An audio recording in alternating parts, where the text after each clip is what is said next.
With the federal election now decided, the property investment landscape has changed, and this impacts every property owner. The good news is that there are now some great new opportunities in the market, but if you're wanting to maximise your returns, your game plan will need to change. Host of the Smart Property Investment Show, Phil Tarrant, and best-selling property author Paul Glossop, along with special guest Tim Lawless from CoreLogic, can help you make that change. Our live webcast will unpack everything you need to know to benefit from the property market in light of the policy changes and give you an opportunity to have your questions answered. Register your seat for this live webcast now at smartpropertyinvestment.com.au.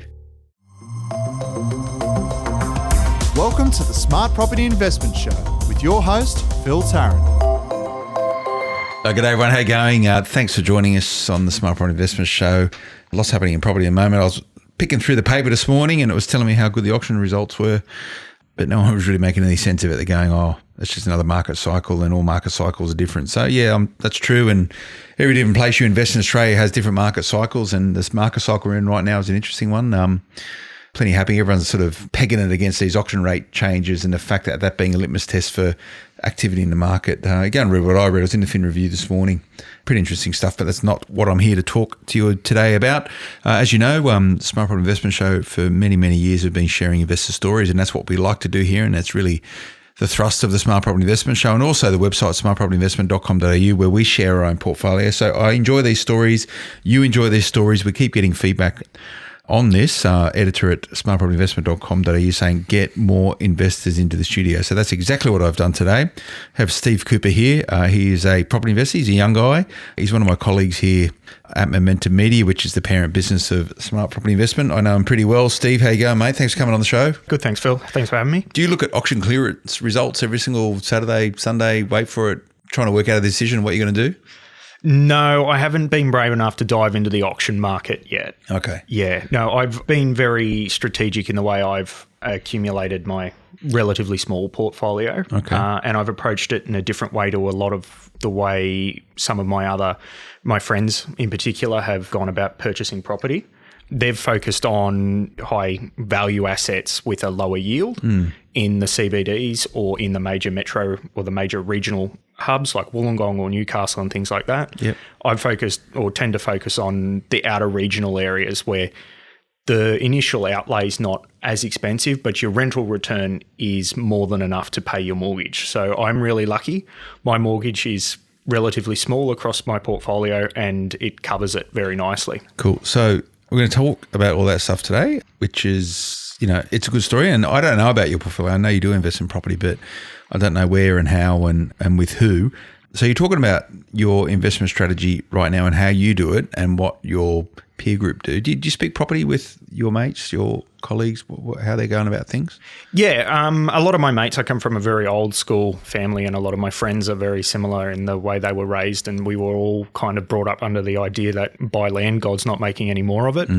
And that's kind of what's guided our investment strategy. So it's interesting coming from, I grew up in Wollongong, and it's interesting coming from Wollongong and then coming into a major metro area like Sydney and listening to the way people in my peer group, my demographic, approach their entry into the property market, I guess. Okay. When did you get into property? I bought my first property in 2013, so I was 23. Okay. So 23, what does it make you now? 29. 29. Okay. So yep. good age to start investing in property, Yeah. right? It means that you've got 3 or 4 property cycles ahead of you. So if you get in early and so how were you able to invest in property so young? How'd you get a deposit together? I worked 3 jobs through uni. Okay. I cleaned a butcher's, I unpacked fishing trawlers, and I worked at David Jones. Okay. Yeah. David Jones on Sundays and Thursday nights for double time and a half? Thursday through Sundays. Okay. And then a couple of days during the week, and then cleaned a butcher's shop 5 days a week and unpacked fishing trawlers 4 days a week. Is this while you're at uni? While I was at uni, yeah. How'd you manage it? How many hours a week were you at uni? You probably did an arts degree. Yeah, I did. So how many hours a week were you doing it? So you probably had 12 hours of actual face-to-face time. The rest of the time you're supposed to be doing stuff. Yeah. I was very strategic in the way I picked my subjects and made sure that I could get away with the least amount of study for the maximum outcome. So where were you living at the time? Which uni did you go to? Wollongong. Okay. Yeah. So I lived, I moved out for a little bit while I was at uni. Lived the lifestyle. I had my three best mates, 4 including me, and we had a bit of a uni house, and it was a little wild, but you've got to do these things. Yeah. You've got to learn that experience, and it was good. And working those 3 jobs really opened my eyes to how the world works. Mum and Dad were always very strong in saying that you have to be self-reliant, and we're here, but we're not going to pay your way at any stretch of the imagination. So you clean a butcher's 5 days a week, Monday through Friday? Yep. No, so Tuesday through Saturday. Tuesday through Saturday. Yep. So you'd rock up at like when the butcher closed? So about 4 o'clock. Okay. And how long did it take you every day to clean a butcher's? About two and a bit I hours. imagine you got pretty quick at it, right? Yeah. Yeah. Yeah. Was it a good job? Yeah. Really? Yeah. I'm sort of sitting there thinking, oh, God. Yeah, I loved it. Yeah? Yeah. It's, Did you get any freebies? Like you just, Yeah. Yeah, okay. Yeah, so it was a very old Croatian butcher, and they still do prosciutto and speck and salamis the old country way. So it was really good. So did you have to pull apart the bandsaw every day and do all that? And The mincer. The mincer. Yep. And it was worth it. You miss it? Yeah. Yeah, I had. Really? I used to have softer hands than my girlfriend's. Okay. Yeah, you could. The pig lard from the pig fat was fantastic moisturizer. So, and you stopped doing that when you finished university, did you? Yeah. Okay. So I was lucky that I walked out into I didn't walk out while I was finalising my master's thesis. I managed to score a position with a member of parliament. Okay. And that gave me my first real full-time job. Okay. So out of the butcher's into a parliamentary office. Yeah, out of the frying pan into the fire. Like I say, politics is sometimes like a butcher's block, right? You know, you never know where the next chop's going to come from. But yeah, there's a reason they call New South Wales Parliament the bear pit. So you also working on a fishing trawler at the same time? Not on the fishing trawler. You're emptying the fish. So a fishing trawler come back. Yep. And you'd have to go and empty. So was that in the morning then? So or sort of mid-morning? Yep. So you sit around waiting on the dock, fishing one fishing trawler or whatever came in? 3. Okay. Yep. Okay. Well, you just pick up those blue tubs full of ice and carry them off and put them into the fish. Ice the fish, and then sometimes wash the fish down, ice it, and then get it ready to commute. All right. Okay. And then David Jones as well. So and then DJ's just pushing around, selling trawlers. stuff, doing that sort of thing. Yeah. Okay. Cool. What paid the best? Do you remember a hourly rate back in the day? I'd say DJs more consistently. Yeah. But they all had their lurks and perks, free fish, free meat. Yeah, whatever. Yeah. So it all had its lurks and perks. It all evened out in the end. So you were able during that period of time to save enough money to get a deposit for a house? With 6 months into my role in a parliamentary office, within 6 months I had a deposit for my first place. Okay. And when we come back, we're going to find out where that first place was. Back in a moment. We get it. You're here listening to the Smart Property Investment Show, and you're being interrupted by this ad. We value your ears just as much as your eyeballs, so we'll be quick. Join passionate property investors on Facebook today, and we'll fill your Facebook feed with useful tips and tools, plus free education from industry experts and a tribe of people who get it. Passionate property investors. Find us on Facebook now. Welcome back, everyone. Smart Property Investment Show. How you going? Here with Steve Kuper. We're chatting about his life as a younger man, as a university student working 3 jobs, David Jones, emptying fish trawlers and cleaning the butchers, and transitioning that into his first property. Enough money to get a deposit together. Where was your first property? Where'd you buy? Bomaderry. Okay. Yep. Which is, for the people not knowing where Bomaderry is, I think I know where it is. It's just outside of Nowra. Okay. On the south coast of New South Wales. Okay. That's north of Nowra. Is that right? Yeah. So it's on the way into Nowra, is it? Yeah. So it's on the way into Nowra. It's just before the Shellhaven Bridge. Okay. I know where it is. And what did you buy there? I bought a unit. So I bought a 2-bedroom, 1-bath, 1-car unit. Okay. How much did you pay? $160,000. Okay. So what was your deposit for that? Was it 10%, 20%? 20%. Plus stamp LMI duty and stuff and all that sort of thing. Yep. Yeah, okay. What's it worth now? You still got it? I've still got it. It would be, I did have a valuation done recently, somewhere in the order of about $350,000. Okay. So I'm pretty happy with that return. And beggars can't be choosers. No. And I've been lucky. My real estate agent and my property managers are fantastic. Anything, even something as small as a fly screen, they're onto it like that. And that's half the battle. What do you get as a weekly rent on it? $265. Okay, 265. And you haven't refinanced it at all? I refinanced to purchase the second place. Okay, cool. And where was the second place? The second place is in Queanbeyan, just outside of Canberra. Okay. I reckon you've probably done all right on that. When did you buy it? End of 2017. Okay. And what did you get? Another 2-bedroom, 1 bath, 1 shower, one car. And what did you pay? 195. Okay. Today, what do you reckon? Actually, I got my local market report and they're saying that similar units are going for between 235 and 265. Okay. So you bought it 270. So the market hasn't moved a massive amount since then, but no, you've still got some shifts there and made a few bucks. Yeah, so I'm still pulling in the same amount of rent. So I'm still pulling in 265 on the one in Canberra as well. Okay, 265. So for Queanbeyan is actually New South Wales, but it's a sort of satellite town of Canberra, isn't it? Yeah. So it's a massive public service town, and Nowra or Bomaderry is that to a degree. One of the things that guided my investment strategy was looking at infrastructure that was going in, whether that was road, rail, health or education, as well as existing public service infrastructure down there. Because if you can get a public servant into an investment property, particularly in Canberra, the requirements of their job means that they're going to be typically very good tenants and they've got stable income. So you bought this, when did you buy the Bomaderry one? In 2013. 2013. And it took you 4 years before you got your next one, right? Yep. And you refinanced the Bomaderry property to actually buy the Queanbeyan property? Yeah. Okay. So what sort of debt have you got sitting on the Bomaderry property now? How much you reckon? Like what's the mortgage? It's all one. So Okay. it's all one mortgage. Across the two of them I've got. You cross-collateralised the properties, did you? Yes. Okay. Yep. And directly with a bank, or did you use a mortgage broker? I know, directly with a bank. Okay. Did they suggest you cross-collateralise them? Yes. Okay. Is there any reason why they said? I wanted to make it easier on myself managing the outgoings and managing the payments and stuff like that. Okay. Yeah. And did anyone ever tell you about cross-collateralising properties and some of the good things and also some of the bad things about it? Things, yeah. My accountant, I've just changed accountants and he had to clean up a little bit of a mess, but he's very happy with the way it's been done and the way I've set it up. Okay. So. And that's it now? You're looking to buy your next property. Is that what you're doing? Yeah. So I'm trying to, unfortunately, I'm positively geared, quite exceedingly so. So I have to work out how to get back into that negative gearing cycle. So I'm trying to work out whether I buy another property or what I do in terms of minimising the amount of realm of positive gearing I'm in. It's called tax, Steve. Tax, yeah, I know. So is this something that you're pursuing, or is this something your accountant said, hey, Steve, you might be able to create a more effective tax structure? No, it's something that I pursue. I have very specific thoughts on tax. Okay.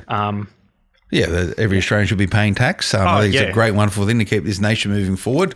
When do you think you buy your next property? Probably within the next 6 to 12 months. Okay. And are you sort of thinking where and when, like this sort of year or next year or? So I'm monitoring 2 at the moment, 2 properties at the moment. I've got a great team at your bank. At my bank. Yeah. And they go through the fine print. They work me through all of the process. They talk me through the LMI, my repayment cycles, talk me through the interest rates and what they mean. And that's what I've found really important. And that's something that I've found that a lot of people in my demographic don't quite understand. The level of financial literacy in my demographic is quite shocking. But your demographic being just someone your age or someone like you're accomplished professionally, you got a lot of experience, you're a smart person, you know what you're doing, or is it just people your age in general? I think it's people my age in general. Yeah. It's something that they haven't really been introduced to is probably the best way. Who's responsible for that, do you reckon? I would say it's probably the generation itself, or no. You know, you start beating up Gen Y. The millennials. There is an element of responsibility there. Yeah. But there's also an element of responsibility from your parents. Your parents should always want you to be better off than they are. Yep. And that was the mentality that was instilled in me. And that was very much, again, buy land, God's not making any more of it. And it's something tangible. It's an asset that you have that's never really going to lose value. And so that's the parents are one side of it. And then I would say that, that there's scope in the education system to change that and make sure that people understand how tax works, how investing works, how to manage your own books, how to make sure that you've got positive cash flow and things like that. I agree with you on that basis. I think financial literacy starts at home. It's responsible for parents to educate their children on money. The good stuff about it, not the bad stuff about it, as in spend, don't worry about tomorrow, right?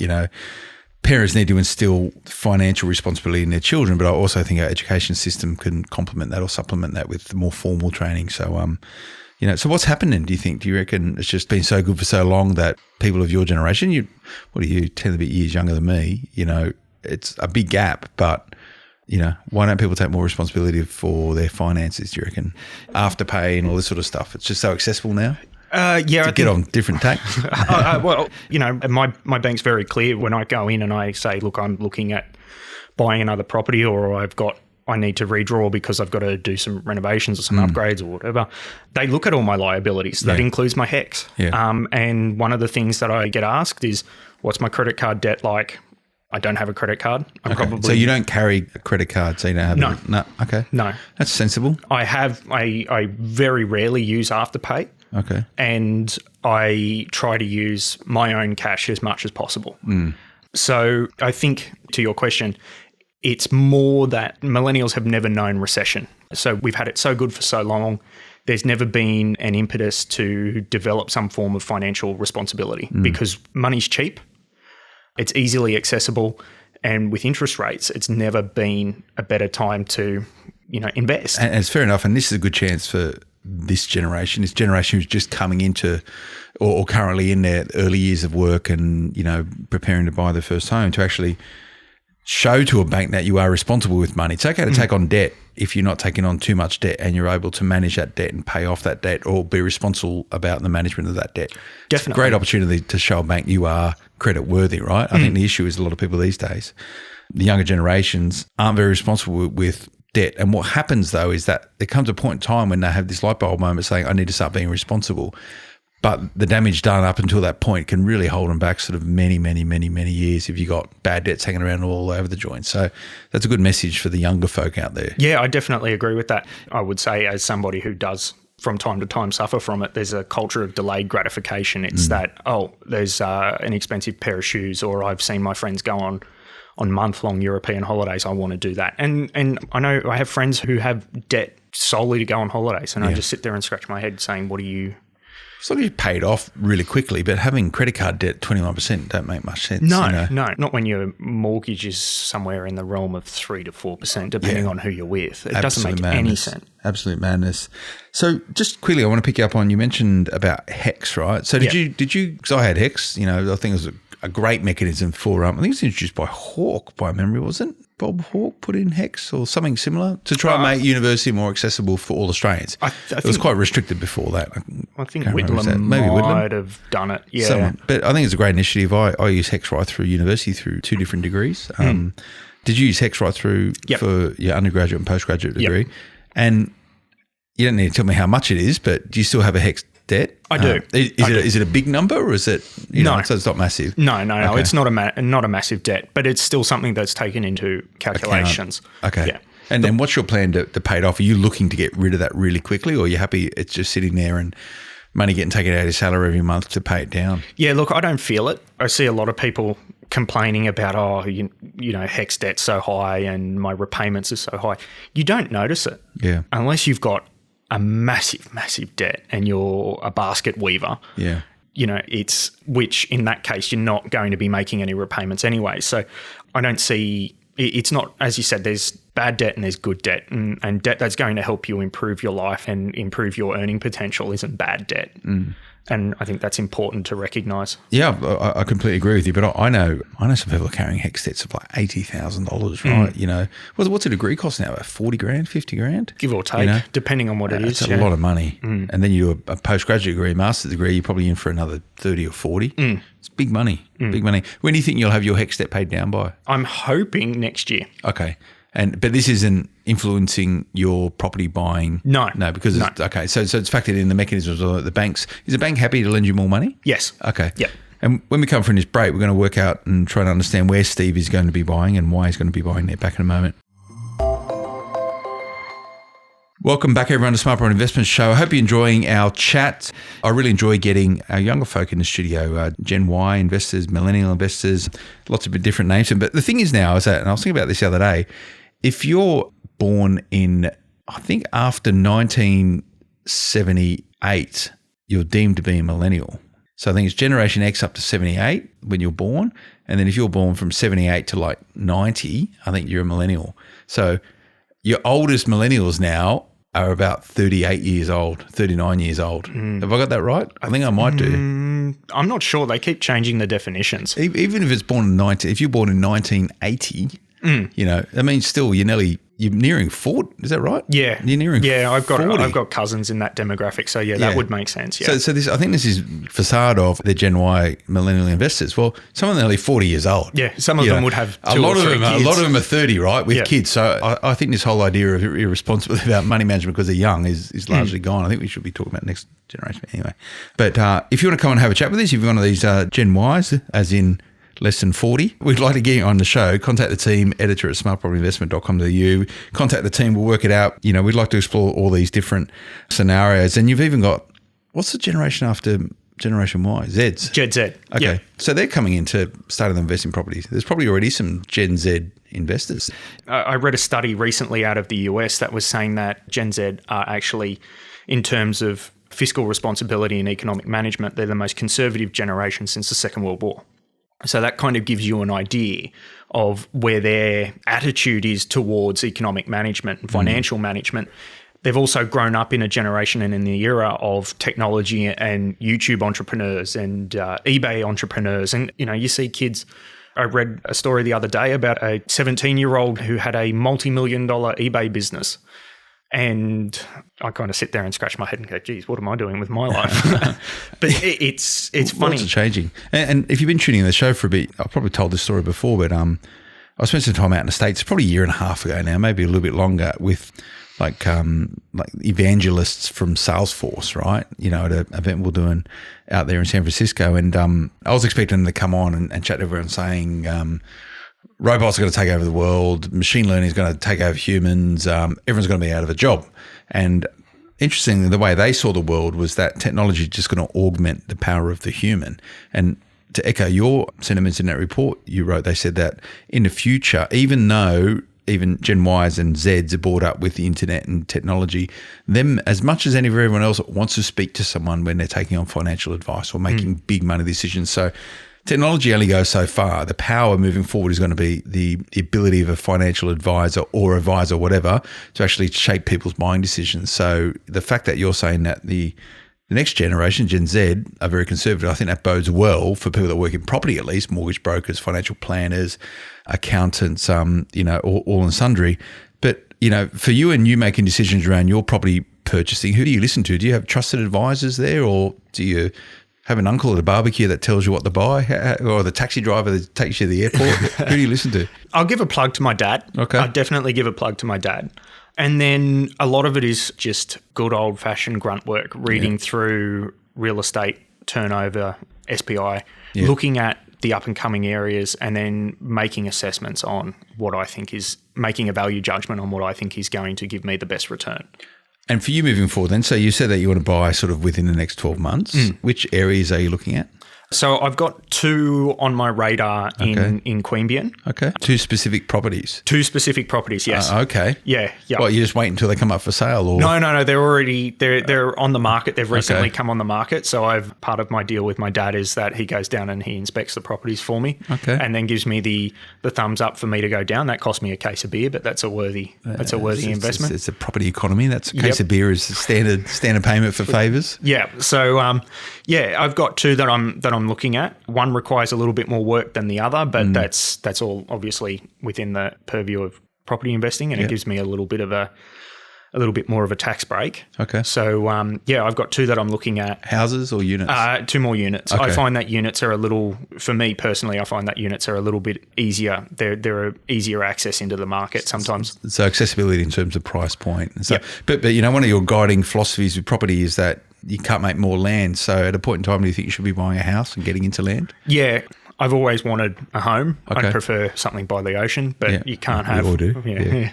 You can't always have what you want straight away. So you've kind of got to build to it, and that's part of my philosophy in building a property portfolio and an asset base. So the strategy then for you is to invest in property while you can, and you're young and unencumbered with all the trappings of being older and more responsible, and then sell it all to give you a big deposit to buy the house that you want to live in.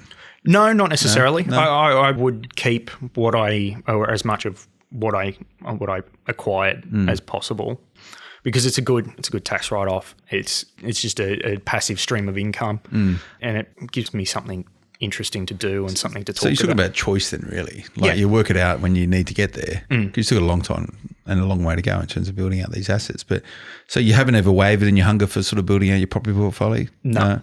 Other asset classes, not really interested? You've got super and stuff, but... Yeah, I've got super. Part of what I'm looking at and weighing up my options is I'm looking at whether or not I buy into a franchise. Okay. I recently had the opportunity to buy into a restaurant in a pub. Okay. Which was great value, but there were some circumstances around that which weren't ideal. So I made an offer, which I then subsequently withdrew when I found out a little bit more behind the scenes. But yeah, so I'm kind of weighing up my options. Do I buy another residential property? Do I buy a commercial property? Or do I... some sort of side hustle type thing? Yeah. Well, let us know how you go with that. It's good, if you've got flexibility and you've got the capacity to do so and the bandwidth, it's good to mix it up. The thing is that when you're younger, it's good to give a punt, because if you don't get it right, at least you've got time on your side. Right? Which is what a lot of people want. So during the election that we had recently, not to get too much into politics, but how familiar were you with the property policies of both sides of government in sort of your view of you being a property investor? Was that something front of mind that you were sitting there thinking, well, this ain't good? Yeah, look, I wasn't a fan of canning negative gearing, particularly on properties that weren't new builds. That I'm very specific in the properties that I target. I've been very focused on targeting a certain style, certain build, to make sure. What are they? Sort of older properties, or the old double red brick, just walk up type thing, couple of stories, small blocks. That's good stuff, right? You know, would survive a nuclear war kind of thing. Yeah. Is there much of that in Queanbeyan? Yeah. Yeah. There's a lot of it. But that must be clustered around the CBD, right? Yeah. Okay. Walking distance to the CBD pubs and all. So my place is walking distance to the hospital, the train station, and the CBD. Okay. Yeah. And actually, funnily enough, same for Bomaderry. Okay. Yep. Oh, cool. All right. Well, thanks for coming on the show, man. Having a chat with us. Thanks for having me. You enjoy that? I did. Yeah. All pretty easy. Yeah. How about getting other people on? You reckon you highly recommend coming on and having a chat about property portfolio? Definitely. Yeah. Definitely. Anybody who's got an interest in it, it's good because it gives you the opportunity to bounce ideas and reframe your thinking and things like that. So cool. Well, that's gone half an hour. That was flew by. That flew by. Yeah. Thanks, Steve. Appreciate you coming on, mate. Not a problem. Thank you for having me. And when you buy this next property, let's have a look. I reckon maybe have a chat to a mortgage broker as well. See if you probably want to get some advice around cross-collateralising too much, because it's hard to unwind, right? But that's not me giving advice, it's just an observation. I'm not here to give any advice around property at all. So that would just be an observation. Anyway, I hope you enjoyed that episode of the Smart Property Investment Show. If you like what we're doing, I don't know, we've got umpteen number of episodes now, so go and check them out. We've got everything from guys like Steve, young investors who are just starting out in their property portfolio, all the way through to some investors who have very significant portfolios as well. Plus all the other stuff that we do with a lot of the talent of the advice we have in this sector. So go and check it out and enjoy. If you like what we're doing, I always get asked how you can help out. Please keep those reviews coming. That's one way you can do so. The team here get a real kick out of it. Remember, if you want to come on the show and have a chat about what you're doing, editor at smartpropertyinvestment.com.au. And if you just want to keep connected with what's going on in property right across Australia, make sure you check out every single day, smartpropertyinvestment.com.au. We'll be back again next time. Until then, bye-bye. The information featured in this podcast is general in nature and does not take into consideration your financial situation or individual needs and should not be relied upon. Before making any investment, insurance, tax, property or financial planning decision, you should consult a licensed professional who can advise whether your decision is appropriate for you. Guests appearing on this podcast may have a commercial relationship with the companies mentioned. If you're a regular listener to the Smart Property Investment Show, then odds are you're already a property fanatic who loves hearing stories on investing from real people. The good, the bad and the ugly. Be with people just like you and join the group Passionate Property Investors on Facebook now. Become part of a community who know what to do and when to do it. And the time to do it is now. Passionate Property Investors. Tribe, tools and tips. Find us on Facebook today.